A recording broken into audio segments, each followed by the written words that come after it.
오늘 본문은 남유다 히스기야 왕에 관한 기록입니다. 그에 관해 성경이 어떻게 평가하는지 먼저 2절 말씀을 보겠습니다. 히스기야가 그의 조상 다윗의 모든 행실과 같이 여호와 보시기에 정직하게 행하였다고 말씀합니다. 열왕기하에는 히스기야 왕을 이렇게 평가합니다. 히스기야가 이스라엘 하나님 여호와를 의지하였는데 그의 전후 유다 여러 왕 중에 그러한 자가 없었다고 칭찬합니다. 여호와를 의지하는 신앙에 있어서 전무후무하다. 참 놀라운 칭찬과 평가입니다.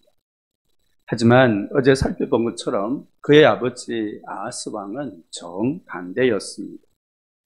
열왕기하 28장 2절에 보면 그는 다윗의 자손으로 남유다 왕이었지만 그를 가리켜 성경은 이스라엘 왕들의 길로 행하였다고 말하고 있습니다. 북이스라엘의 왕들처럼 하나님 대신에 우상을 섬겼습니다. 이를 위해 사랑하는 자녀들을 불에 태워 죽이는 일도 그는 서슴지 않고 행하였습니다. 왜 그랬을까요? 성경은 이렇게 말씀하고 있습니다. 아하스가 망령되이 행하여 여호와께 크게 범죄하였다고 말씀합니다. 어제도 살펴봤지만 망령되이라는 이 단어는 하나님의 말씀과 교훈을 멸시하는 것입니다. 아하스 왕은 하나님의 말씀, 그 교훈을 멸시했습니다. 이에 관해 이사야서의 말씀을 보면 아하스 왕으로 하여금 하나님을 의지하는 신앙으로 돌이키기 위하여 하나님께서 그에게 이사야 선지자를 보내셨습니다. 그리고 선지자를 통해 계속해서 교훈과 책망의 말씀을 하셨습니다. 하지만 아하스 왕은 회개치 않았습니다. 오히려 하나님의 말씀과 교훈을 멸시하였고, 그래서 어제 우리가 보았던 것처럼 아하스 왕은 공고할 때, 하나님의 징계로 힘들 때 더욱 여호와께 범죄했습니다. 공고할 때 하나님의 징계로 하나님을 찾고 자신의 죄를 회개하며 겸손히 하나님의 긍휼과 하나님의 도우심을 구하기보다는 아스로 왕을 의지하고 그에게 도움을 구했습니다. 뿐만 아니라 오늘 본문 바로 앞쪽에 있는 내용을 보면 아하스가 하나님의 성전의 기구들을 부수고 성전 문들을 닫았습니다.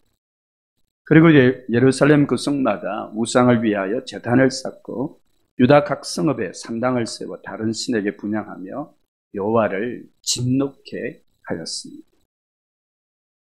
예루살렘 구성마다 유다 각 성읍에 남유다 나라 전체가 우상으로 가득하게 되었음을 알 수 있습니다. 아하스 왕이 영적으로 얼마나 하나님을 대적하고 악했는지 알 수 있습니다.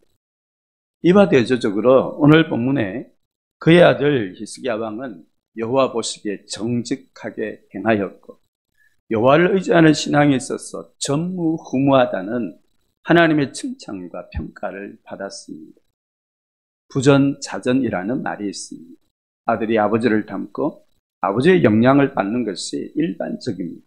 하지만 오늘 본문의 히스기야 왕은 아버지의 악한 신앙과 삶을 조금도 닮지 않았습니다. 전혀 달랐습니다. 어떻게 그럴 수 있었을까요? 이에 관해 1절에 주목할 내용이 있습니다. 그의 어머니의 이름은 아비야요 스가랴의 딸이라고 소개합니다. 여기 스가랴에 관해서 이사야 8장 2절에 보면 그를 진실한 정인으로 하나님의 말씀에 대해 정언할 만큼 하나님께서 인정하시는 신실한 믿음의 사람이었습니다.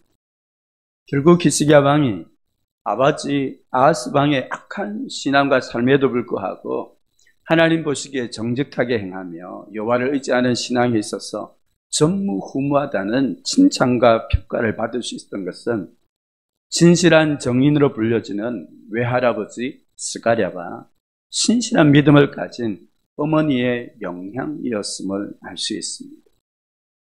이에 관해 성경에 좋은 사례가 있습니다.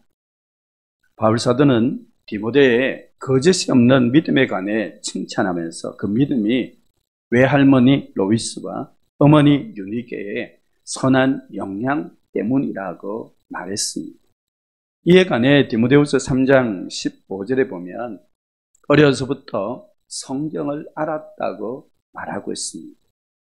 결국 디모데의 거짓이 없는 믿음은 외할머니와 어머니를 통해 어릴 때부터 성경, 하나님의 말씀을 배웠기 때문에 거짓이 없는 하나님 앞에 신실한 믿음으로 설 수 있었던 것이죠. 그러므로 잠언 22장 6절은 우리에게 이렇게 말씀을 합니다. 마땅히 행할 길을 아이에게 가르치라. 그래야 하면 늙어서도 그것을 떠나지 않는다고 말씀합니다. 어릴 때 신앙교육이 참으로 중요합니다. 교회 학교에서 행하는 어린 자녀들을 향한 말씀교육, 신앙교육은 너무너무 중요합니다. 이를 위해 사랑하는 성도 여러분, 우리 가정에 있는 자녀들을 부모들이 신앙교육을 하는 것과 또 교회 학교에서 말씀교육, 신앙교육을 위해 우리가 날마다 끼어 기도해 주시기를 부탁드리겠습니다. 히스기야 왕이 즉위한 후에 제일 먼저 행한 일이 무엇인지 오늘 3절 말씀을 보겠습니다. 첫째 달에 여호와의 전문들을 열고 수리하였다라고 되어 있습니다. 첫째 해 왕으로 즉위한 제일 먼저 히스기야 왕이 행했던 것은 하나님의 성전 문을 열고 그 성전을 수리했습니다. 왜 그랬을까요? 그의 아버지 아하스 왕이 하나님을 대적해서 성전 문을 닫고 성전에 있는 기구들을 다 부수고 또 이런 부분 가운데 하나님 앞에 악을 행하였기 때문입니다. 이런 부분 가운데 히스기야 왕은 제일 먼저 하나님의 성전 문을 열고 그 성전을 수리하는 일부터 시작했습니다. 왜 이 부분을 제일 먼저 했을까요? 이에 관해 8절 말씀을 한번 보겠습니다. 여호와께서 유다와 예루살렘에 진노하시고 내버리사 두려움과 놀람과 비웃음거리가 되게 하신 것을 너희가 똑똑히 보는 바라고 히스기야 왕이 말하고 있습니다. 히스기야 왕은 성전을 수리하는 부분 가운데 이 일을 할 제사장과 레위 사람들을 부르고 성전 이 수리에 대해 부탁하면서 바로 이 8절에 말씀을 했던 것이죠. 지금 남유다의 상황을 보면 히스기야 왕은 세 가지를 요하였습니다. 두려움과 놀람과 비웃음거리가 되었다. 왜 하나님의 택하심을 받은 정말 이 귀한 하나님의 백성들이 외부로부터 침략을 당하고 그래서 두려움과 놀람과 비웃음거리가 되었는가? 그것은 오직 하나님을 떠나 하나님 앞에 죄를 범하여 하나님의 진노 가운데 있기 때문이라는 것을 히스기야 왕은 깨달았던 것입니다. 그래서 그가 제일 먼저 하나님 앞에 행해야 될 것은 바로 이 하나님 앞에 그릇 행하는 하나님의 진노와 심판, 징계를 받는 이 죄를 먼저 하나님 앞에 회개하고 신앙적으로 먼저 하나님 앞에 바로 서는 것이 가장 중요함을 그는 인식하고 이 성전 수리부터 행했던 것을 알 수 있습니다. 사랑하는 성도 여러분, 우리의 신앙과 삶을 날마다 새롭게 개혁하고 하나님이 기뻐하는 삶으로 세워갈 수 있는 그 방법이 무엇일까요? 역대하 7장 14절은 이렇게 말씀을 합니다. 내 이름으로 일컫는 내 백성이 그들의 악한 길에서 떠나 스스로 낮추고 기도하여 내 얼굴을 찾으면 그들의 죄를 사하고 그 땅을 고치신다고 하나님께서 약속합니다. 성도 여러분, 우리가 어려움을 당하면 하나님을 찾고 하나님 앞에 기도해야 합니다. 근데 만약 이 기도보다 우리의 삶에 선행되어야 되는 게 있습니다. 하나님이 이렇게 말씀합니다. 내 백성이 악한 길을 떠나 스스로 낮추고 라고 말씀합니다. 우리의 삶에 어려움과 또 고난들이 만약 하나님 앞에 그릇 행한 죄로 말미암은 징계를 하면 무엇보다 먼저 우리가 행할 것은 하나님 앞에 우리의 죄를 자백하고 회개하여 악한 길을 떠나는 바로 그 회개가 우선되어야 합니다. 이 회개를 하고 난 다음 하나님 앞에 기도할 때 하나님께서 우리의 기도를 통해 우리의 무너진 신앙과 삶을 회복시켜 주시고 하나님께서 우리의 삶에 다시 한번 긍휼과 은혜를 베풀어 주는 것입니다. 오늘 우리나라에는 검찰개혁이니 많은 개혁의 이름을 이야기합니다. 그러나 오늘 우리의 비춰지는 모습은 그 개혁이 잘 이루어지지 않는 것 같습니다. 왜냐하면 그 개혁을 하는 사람들이 법에 맞지 않는 그런 많은 모습들이 있기 때문이죠.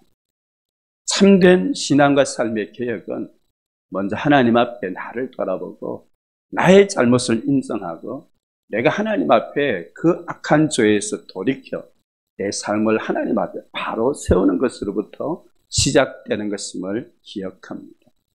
우리가 주님을 따르려면 늘 하나님의 말씀과 뜻 앞에 나를 부인하고 내가 죽을 때 비로소 우리의 신앙과 삶에 하나님이 기뻐하는 참된 신앙과 삶의 개혁과 하나님이 주시는 놀라운 은혜와 회복의 은혜들을 누리게 될 줄 분명히 믿습니다.